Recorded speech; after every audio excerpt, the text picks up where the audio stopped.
So that brings up another question I have, because I've been talking about this for years. You know, when the VOC regulations came out in the mid to late 90s, and all the paint manufacturers and the coatings and adhesive manufacturers started lowering or eliminating VOCs, what most people don't know is that they only have to limit the VOCs that are regulated by the EPA. So even though there's hundreds of VOCs that are found in traditional building materials, there's a list of about 35 to 45 VOCs that are considered unregulated by the EPA because they don't actually create low-level smog.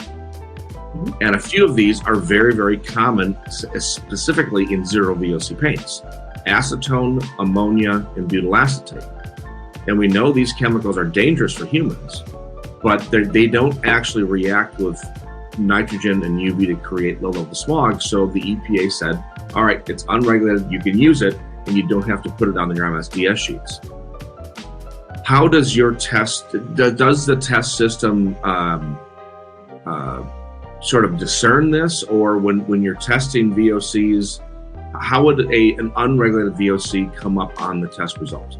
See, that's the beauty of it, is we're looking for hundreds of different chemical compounds.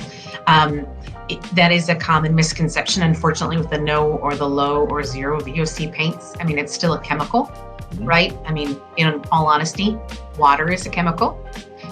So it's still a chemical molecule that's going to release VOCs. It's a matter of how fast it releases those and what they are then.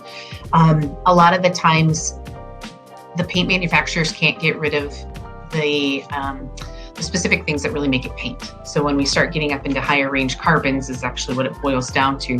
We'll still see those, but then we'll see a little bit of a difference in some of the other chemical compounds that are present. They still have the same basic use or purpose.